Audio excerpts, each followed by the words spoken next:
He who had been stripped of his tunic was now clothed in royal robes. He who had been thrown in a pit was now riding in a chariot. He who had been sold for 20 shekels of silver was now second in the most powerful nation.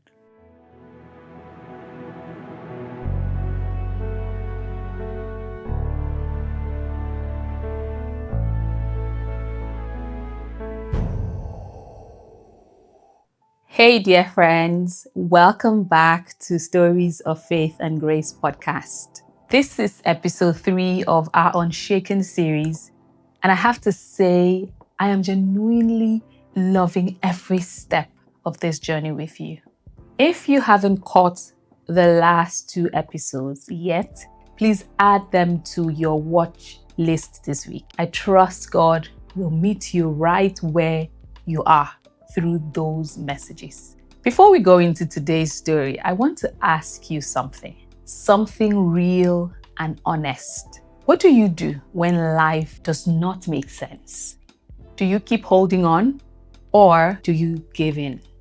Do you find yourself asking God, how long? I believe in one thing. I believe that the attitude we carry in our trials affects how much we can receive from God. I believe that it shapes our faith and our perseverance in those hard seasons. Today's story is about a young man who faced hatred, betrayal, false accusations, and years of imprisonment, and yet remained standing through every single chapter. His name is Joseph.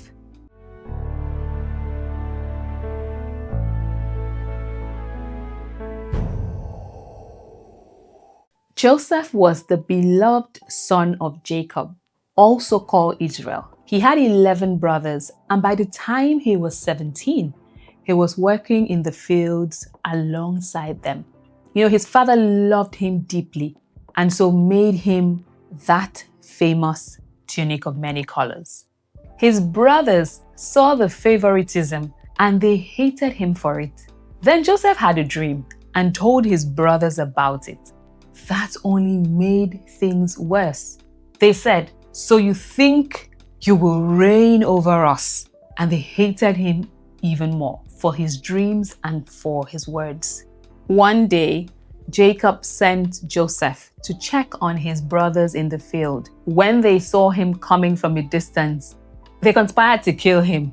Reuben stepped in and convinced them not to shed blood, suggesting that they throw him into a pit instead, secretly planning to come back and rescue him. So they stripped Joseph of his tunic and threw him into an empty pit. And then they sat down to eat. When Ishmaelite traders passed by on their way to Egypt, it was Judah who suggested that they sell Joseph instead of leaving him there. So they did. For guess how much? 20 shekels of silver. Just like that, Joseph was bound for Egypt as a slave. Now, when Reuben returned and found the pit empty, he was devastated. The brothers then killed a goat, dipped Joseph's tunic in the blood, and brought it to their father. Jacob was heartbroken, convinced his son had been torn apart by a wild beast. Meanwhile, Joseph arrived in Egypt and was sold to a man named Potiphar, an officer of Pharaoh and captain of the guard. Right in the middle of what looked like a disaster. The Bible says something powerful. The Lord was with Joseph. Now, even as a slave, Joseph prospered. Potiphar could see that God's hand was on everything Joseph touched. So he made him overseer of his entire household and placed everything under his care. The Lord blessed Potiphar's house for Joseph's sake. In the house, in the field, everywhere. But then came the test. Potiphar's wife noticed Joseph because Joseph was handsome and well built. And she approached him day after day, asking him to lie with her. Day after day, Joseph refused. He said, "How can I do this great wickedness and sin against God?" Then one day, she grabbed his garment and made her demand again. Joseph pulled away, left his garment in her hand, and ran. She used that garment against him, She told the men of the house and her husband that Joseph had tried to violate her. Potiphar was furious, and Joseph, innocent, faithful Joseph, was thrown into prison. But again, the Bible said the Lord was with Joseph. Even in prison, God gave him favor. The prison keeper placed all the prisoners under Joseph's care and trusted him completely, because whatever Joseph did, the Lord made it prosper. Then 2 of Pharaoh's most trusted officials were thrown into that same prison where Joseph was, the chief cupbearer and the chief baker. One night, they both had dreams and were troubled by them. Joseph noticed, their distress and said, "Tell me your dreams. Interpretations belong to God." He interpreted both by the wisdom of God. The cupbearer's dream was favorable. Restoration was coming. Joseph then asked him one thing: "When things go well with you, please remember me, because I was taken from my homeland, by force, and I have done nothing to deserve this dungeon." So everything happened exactly as Joseph interpreted. The cupbearer was restored, the baker was hanged. It was Pharaoh's birthday, a day of celebration, and of course, Joseph's one real chance at freedom. But the cupbearer forgot him. Friends, pause with me here. Can you imagine the disappointment, the silence that followed? Joseph went back to his sentence with no rescue in sight, and yet he stayed faithful. 2 full years passed. Then Pharaoh had 2 deeply troubling dreams.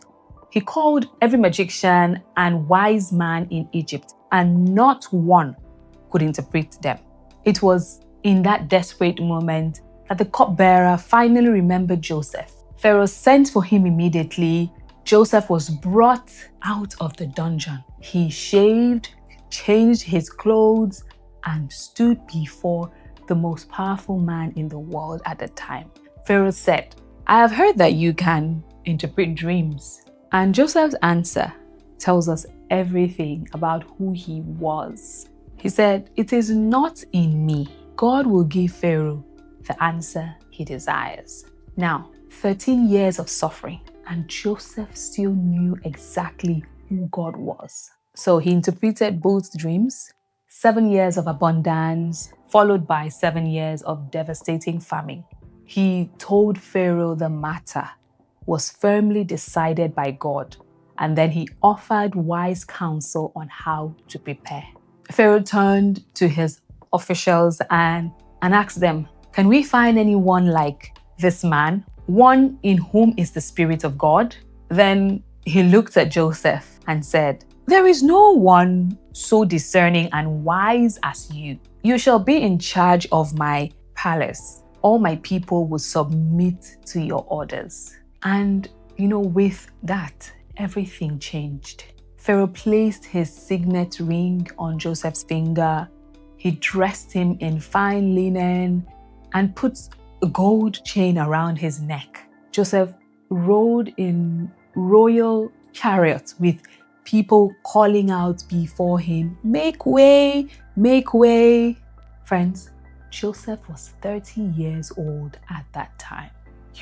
He who had been stripped of his tunic was now clothed in royal robes. He who had been thrown in a pit was now riding in a chariot.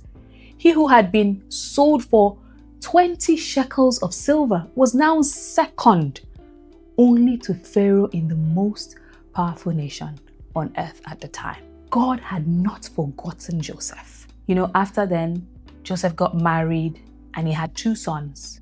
When his sons were born, Joseph named them in a way that reveals the state of his mind. The first, Manasseh. God has made me forget all my trouble. The second one, Ephraim. God has made me fruitful in the land of my suffering. Even in his restoration, he gave God the glory. Friends, there is something about Joseph I want us to hold on to. Now, let's look at it together. He was faithful. He was a man of integrity who feared God. Even when no one was watching, even when it cost him everything, he would not compromise at Potiphar's house. He did not grow bitter in the dungeon. He did not stop trusting God when the cupbearer forgot him.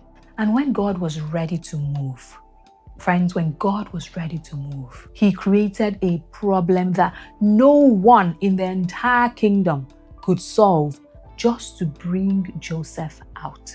God engineered a moment that made it impossible to overlook the one person everyone had overlooked. That is the kind of God we serve. Are you in your Joseph era? Are there delays, trial upon trial, pressure upon pressure, doing the right thing and still ending up in a hard place, being misunderstood, forgotten, or conspired against? I would like to encourage you today. God sees what you are going through. He's working everything out for your good. That delay, that trial, that long, painful season, it is not the end of your story. Your story is still being written and it is getting better. Friends, hold on, stay true, and don't give up. Joseph's road took years, from 17 to 30 years. But when God's time came, everything was restored. And then some, because his story still continues in subsequent chapters of the Bible. It doesn't matter how long the road has been. God has got your back. Stay strong, stay faithful, and he will see you through. I want to leave you with this. Being unshaken is not about having a perfect journey. It is about remaining faithful, even when the journey does not make sense. Romans 8 reminds us that all things work together for good for those who love God and are called according to his purpose. And Isaiah 60 verse 22 tells us that when the time is right, God will make it happen. So, whatever season you are in right now, delayed, uncertain, difficult, remain steady. God has not forgotten you. He is not finished with you. He is working, and in his time, it will all come together.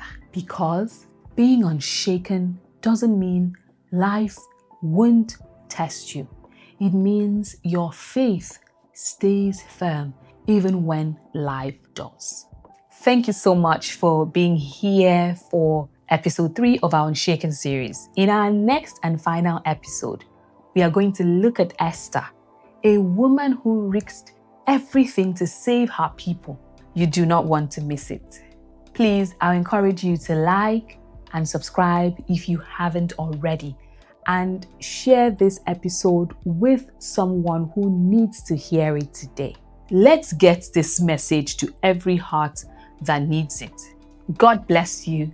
Stay safe and stay true to God, for he is always working things out for your good. Bye.